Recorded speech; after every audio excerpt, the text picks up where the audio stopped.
Welcome back to Tech Garage, brought to you by RockAuto.com.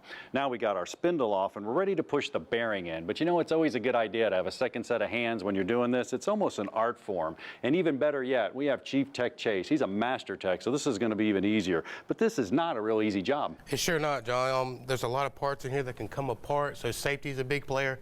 Couple more hands, couple more set of eyes makes a big difference. It really does. And you know, we got a couple of options. Brian made such short work of taking that spindle off. We're going to go ahead and do it on our Woodward Fab press. Now they sent over a brand new press. We're going to give it a test run and should work really easily. I love that product, number one. Now you can also go down and you can get a set like this one right here. Now this just does it on the car, a little more difficult. There's a whole adapter set. You just got to go through the adapters. But whenever you're pushing a bearing, man, we have a whole array of adapters and things. We want everything level. We want everything perfect.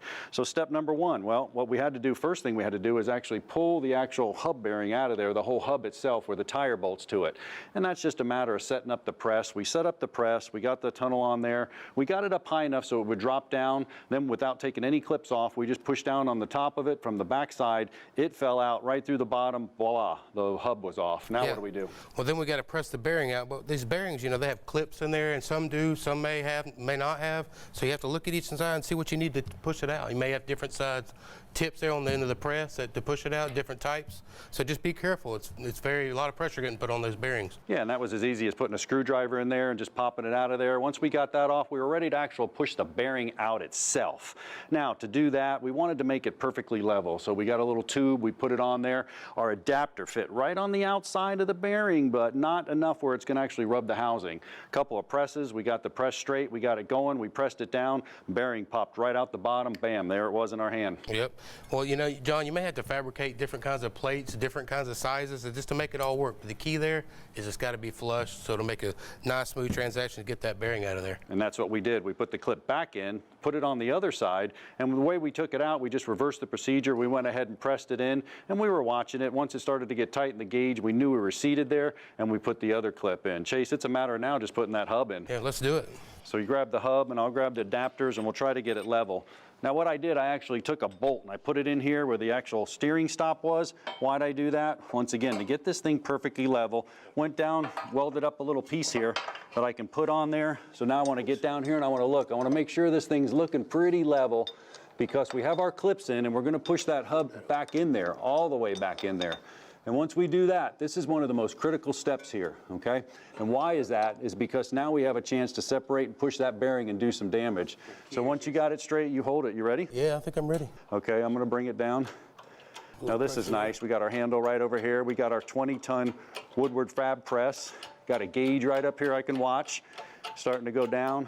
There it goes, man, just like butter. All right, so it's going down, it's seated. Great. All we need to do now is just finish pressing this thing, get it over to Brian, get it back on the car, and this thing's going to be like new.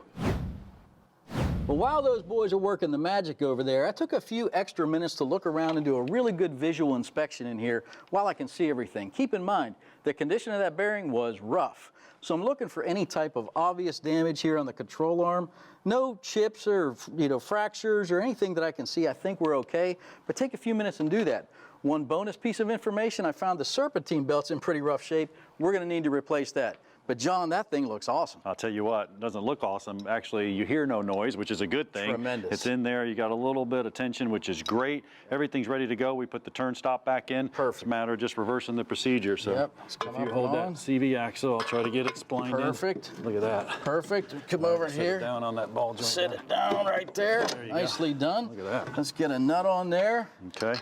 Yeah, and I'll tell you what, so all we have to do now is just, as you said, reverse the process. You know, we're going to get the lower strut mounting bolts back in. We're going to get the caliper mounting bracket back on.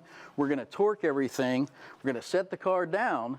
Then we're going to torque everything again, and then we need to get it to a professional alignment shop and really seal this job up right. Yeah, and even though we marked it, you know, our spindle right here going up to our strut assembly, I'll get that line back up for you up here a little bit. Perfect. While you're getting that nut in. There we go. Thank Look you. at that. Yep. All right, we'll get those nuts in. Even though we marked it, and we're going to try to get it to about zero camber the best we can. Yep. At least eyeballing it, you still, like you said, you're going to have to get an alignment. And don't forget, torque specifications are key. I mean, you have to get the torque specifications. This is what's holding your wheel on, man. I mean, yeah. this is It's whole a assembly. big deal. It Yeah, really is. This made a big difference. I'll tell you what, Brian, you had mentioned serpentine belt. Yeah. Well, today, when we go to Project M&M, we're going to look at the accessory belt drive system, and we're going to change the serpentine belt. So stick around. There's plenty more. Tech Garage, presented by RockAuto.com.